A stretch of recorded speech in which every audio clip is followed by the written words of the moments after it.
Welcome to Parent Squad, and today we're talking testing in the states IREAD and ILEARN results are in.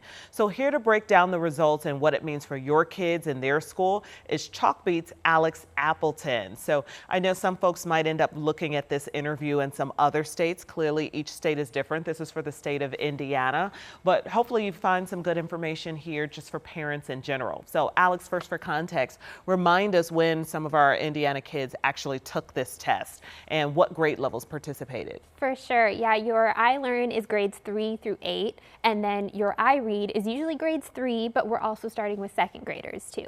Okay, so third graders, certainly you want to be paying attention. You know, that's kind of a pivotal year, especially with the legislation that just recently happened in Indiana. So Indiana students just had a record-breaking increase in their reading proficiency, which is measured by the IREAD, and that is the reading test that every third grader takes. So what did the results show for that? Yeah, IREAD proficiency increased by 5 percentage points, and Hoosier kids got back up to where they were before the pandemic, which is a really big deal for teachers and parents and students and everyone who's been working to get back to that point over the last 5 years. Yeah, so let's really paint the picture here and put it in context for parents. As we all know, the pandemic was certainly a rough spot for everyone, but certainly for our students. And they have been seeing that that slump has really continued. That slump in learning has continued for several years, the ripple effects of the pandemic. Yeah, absolutely. We saw a decline right after that. So there has been a recent push to try to plug the hole and get back to where we were, and that's what you're saying. The numbers show that we have been able to kind of rebound to pre-pandemic levels. Right, we're back up to about 87.3% of students being proficient in reading in third grade. Okay, that's some good news. Yes. Right? A lot of times we give statistics and it's not always the best news. So that is some good news that it's trending in the right direction. So what did the state and schools say about why those increases happened? For sure. Yeah, the state says one thing that's really key is catching kids early. That's part of why we're taking these tests starting at second grade.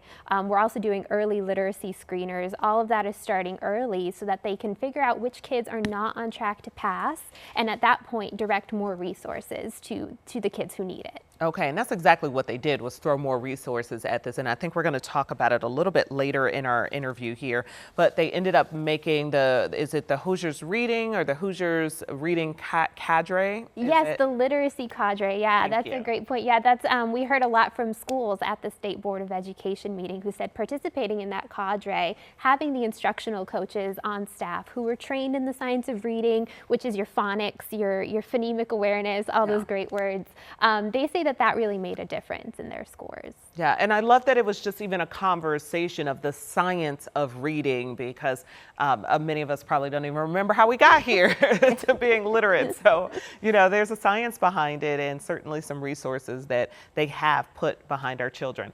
So last month, we also got some insight into how students are doing in math and English language arts. So Aleks, what did those results show? Yeah, the ILEARN sort of showed a completely different story for English language arts, where scores have been basically flat for most students for the last 5 years, and in middle school they've actually declined a little bit, which is something the state is really worried about. There's a few different reasons that this is the case. The first is that in grades 6 through 8, where we saw these declines, a lot of the state's work has been focused on literacy for younger students, which is where you would something that IREAD would measure, and that's why we see the focus on IREAD and those scores going up versus the ILEARN scores for the older students. And I think that's one of the biggest reasons that we see. Yeah. Okay, well, it's just important because as a community member, you want to know where your students or kids are standing. These are our tax dollars that go and pay for our schools, and then as a parent, you want to know where your child is, and hopefully all children going in the right direction. So let's talk about math, because one of those tests is at the ILEARN that looks at math. Yeah, in ILEARN, students have actually been going up pretty consistently for the last few years, although we're not quite back to where we were before COVID. Yeah, and there have actually been some changes in schools for students taking these tests. So what have those changes been like? Yeah, the frequency is a big one. If you're the parent of a young student, you may notice a lot of testing. Your IREAD is starting in second grade now, and if you pass, you're done with it forever. But if you don't, you're going to take it again in second grade, and then you're going to take it again in third grade, and then the summer after third grade until you pass. Because the other option, like you mentioned, is retention, is being held back in 3rd grade if Yeah. you can't pass it by then. So I do want to clarify, you're saying, I want to make sure I didn't miss it and maybe some other folks at home. If you pass it, you're fine. Yes. If you didn't pass it, then you retake it, and hopefully you've seen it a few times to just familiarize you, even if you have to familiarize yourself with the test taking process. Right. You're getting tutoring, you're getting resources while you're doing this. And then the other test that you're taking around the same time, the ILEARN starts in 3rd grade, and what they're doing now is checkpoint tests. Okay. So you take it 3 times throughout the year, and this is just data for teachers and parents to get a sense of how you're doing. And then you take a big one at the end of the year, and that's the public data. Yeah, that's good, because hopefully you're also having engaged parents to kind of help children along the way if they do end up being that child that has to take it multiple times. So I would like to know if the data showed any difference between charter schools and public schools. I know there's been a lot of conversation, debate, and theory surrounding school choice and whether charter school provides a better option for children. Did you see anything like that? That's a really good question, and something that's really hard to approach statewide, because you can have a very small school posting a huge increase because they maybe only have 10 or 12 3rd graders all together. Or you may have a district that started off really low that had a huge gain because they had more ground to make up. So statewide, what I would tell people to do is come look at our website. We have a database. You can look up your school and see how you did.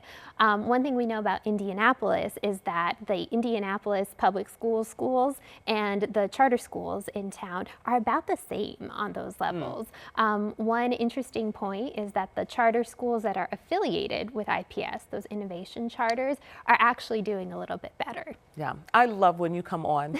I do, because Aleks helps us kind of digest this data and break it down to what parents need to know, so that not only you can be aware, but also advocating for your children so that they're getting the best, well, typically education, as that's what you usually cover. Right. So thank you for being here. Thank you so much. She mentioned her website and that you can go on there and learn the data. This is for the state of Indiana. More results on Chalkbeat, so you can potentially look up your child-specific school. We placed a link for that on WTHR.com/Parent Squad. And then, of course, if you're outside of Indiana, we encourage you to look up your state's information.